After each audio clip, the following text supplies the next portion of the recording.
recommandations. À l'autorité. À l'autorité. Par rapport à l'administration. Tout ça, ce sera publié après dans notre rapport. Parce qu'il y a un rapport que nous adressons au chef de l'État au bout de chaque année.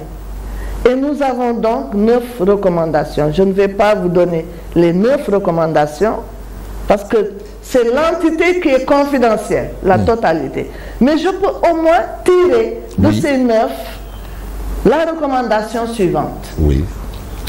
Rendre justice aux victimes et reconnaître leurs souffrances.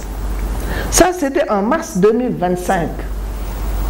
Rendre justice aux victimes et reconnaître leur reconnaissance, leur souffrance en prenant en compte les dimensions économiques, sociales, culturelles et morales à travers la mise en place d'une commission d'indemnisation. Une commission d'indemnisation. Mais outre la commission d'indemnisation, nous avons suggéré que l'on mette en place une commission justice, vérité, réconciliation. Ce n'est pas la première fois que nous travaillons sur ça. Dans ce bureau, on a fait un live, nous avons parlé de cette souffrance. Et il l'a fait. Ça a été fait, il est venu déposer un courrier de demande d'audience à un moment où nous étions sur le terrain dans un atelier que nous organisions nous-mêmes, d'autres activités, et je devais tout de suite aller en congé. Et l'assistante leur a fait savoir que le professeur va en congé, mais dès son retour, il vous recevra. Et c'est ce que nous avons fait. Nous les avons saisis pour leur dire que nous les recevons. Donc nous ça, recevons tout le monde. C'était avant ou après la fuite de cette lettre confidentielle? Non, non, ce que j'ai dit dans le live, c'était en mi-juillet. C'est le 29 juillet. Le 29 juillet, la veille de mon départ en congé, que l'assistante les a appelés pour leur dire que le professeur part en congé, parce que le 29 c'était un vendredi, samedi, dimanche, je devais partir en congé, mais dès son retour, elle va vous recevoir. Vous l'avez fait, vous l'avez reçu à votre retour? Nous les avons reçus hier. C'était dans notre programme déjà. Ah d'accord. Donc c'était déjà programmé. Voilà. Donc c'était dit. Le live de Pa Hassan circule. Ça a été fait. Et nous le faisons avec tout le monde, hein, je vous dis. Nous avons un service des plaintes ouvert à tout le monde.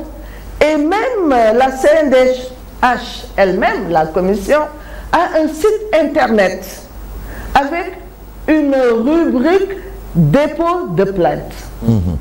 Toute personne qui a des plaintes dans le domaine des droits humains peut déposer une plainte dans le site de la CNDH. Nous travaillons énormément, mais nous ne sommes pas la société civile. Nous avons une démarche administrative. Nous ne sommes pas membres de la société civile, nous sommes une autorité administrative indépendante. Donc notre manière de faire diffère de celle de la société civile. Normal. La société civile, oui, bon, elle dénonce souvent, c'est normal. Elle communique beaucoup, c'est normal. Mais nous, par moment, évidemment, il nous arrive de communiquer, mais de façon conforme à nos missions. Mais nous agissons vraiment. Mais dans les recommandations, pour en parler encore par rapport à la situation de 2021 à 2024, où vous disiez que vraiment il faut rendre justice, il faut une commission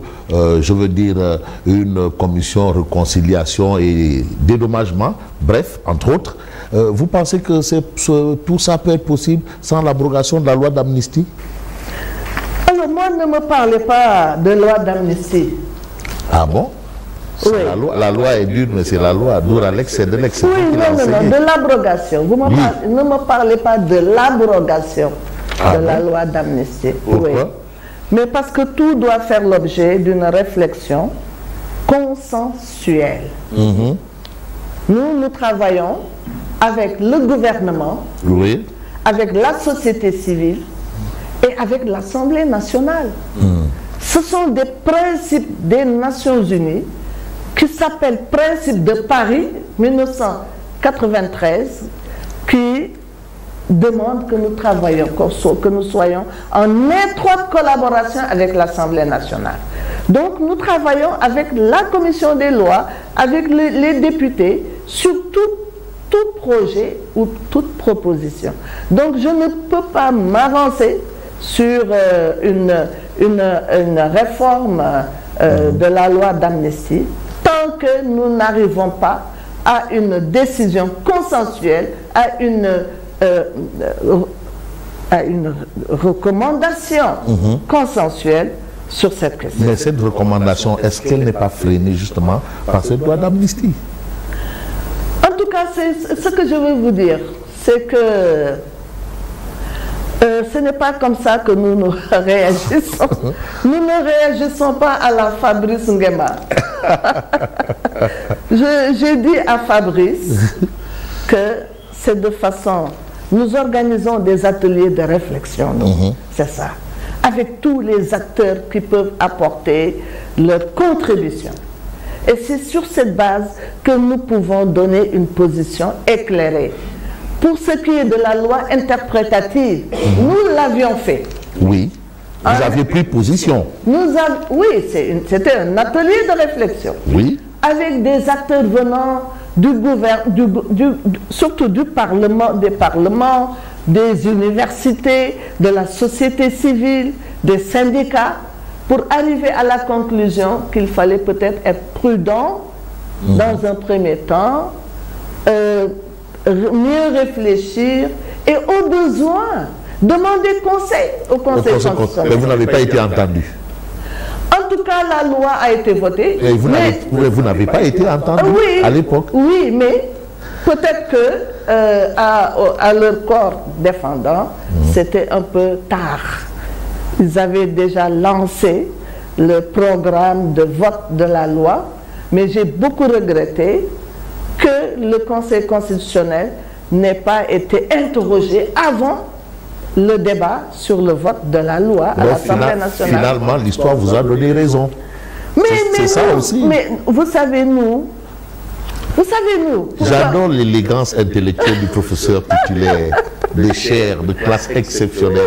Hein? C'est vrai, modestie à part. Vous savez... vous avez eu raison. Vous avez donné raison. Vous savez, Fabrice, vous-même, organe de presse, société civile, acteurs politiques, acteurs administratifs, nous, CNDH, nous devons nous battre pour que le Sénégal ait un bilan immatériel positif. C'est ça aussi le combat de l'actuel, des tenants actuels du pouvoir. Mais il faut, c'est ça, oui, ça doit être ça. Ça doit être ça, parce que le bilan immatériel est extrêmement important. Vous savez, avec le régime passé, la difficulté, c'était qu'il y avait un bilan matériel avec les infrastructures et autres, mais le bilan immatériel a manqué. C'est-à-dire qu'on ne s'est pas occupé des droits humains. Et c'est ça qui a été qui a expliqué cette réaction négative des populations. Alors, actuellement, il y a eu changement, alternance, changement de régime. Il faudrait que tout un chacun s'y mette pour qu'il y ait un bilan immatériel positif. Je vous ai parlé d'un principe. J'y reviens. Celui de l'interdépendance entre les droits humains, la démocratie, le développement et la paix. Donc, les droits humains, il faut s'en occuper. Hein. Les victimes, là, mais il faut s'occuper de leurs problèmes, de leurs souffrances, n'est-ce pas? Et bon, je crois que la justice est en train de s'en occuper. Mais nous devons aussi veiller. Et je lance vraiment un cri du cœur. Nous devons veiller à la paix. Perdre la paix, c'est toujours regrettable. Parce que pour la retrouver, c'est très compliqué. Mais quand des gens agitent, par exemple, l'idée de confiscation de liberté, de privation de liberté, le parti-État, vous entendez ce débat. Et des gens agitent aussi des questions de détenus politiques. Pensez-vous que c'est à prendre au sérieux? Ce que je veux dire, c'est que nous, encore une fois, nous ne sommes pas des acteurs politiques. Nous nous défendons d'être des acteurs politiques dans la réalisation des missions régaliennes qui nous sont confiées par la loi et par les principes des Nations Unies qu'on appelle les principes de Paris. Nous gérons, c'est l'humain, la personne humaine. Mais il y a une question de droit de l'homme là, mais partout. Ok. Partout où il y a des questions de droits humains, eh bien, nous avons une mission dedans, mais nous ne nous focalisons pas sur l'origine politique. Nous ne nous focalisons pas sur l'origine ethnique. Nous ne nous focalisons pas sur la couleur de la peau. Nous ne nous focalisons que sur le fait que cette personne est une personne humaine et qu'il faut protéger ses droits.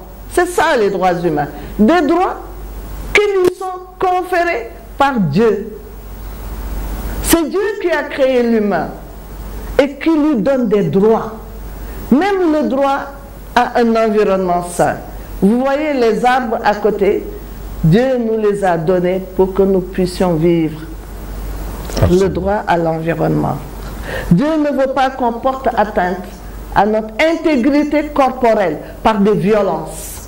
Dieu ne veut pas que nous portions atteinte à la vie de quelqu'un. Il n'y a que lui qui doit ôter la vie de quelqu'un. Dieu nous donne le droit à l'alimentation, à l'éducation, à la santé, etc., etc. C'est ça. Donc c'est ça qui nous intéresse, nous. Et rien de donc penser aujourd'hui que la Commission nationale des droits de l'homme du Sénégal fait du parti pris, c'est faire un procès en sorcellerie.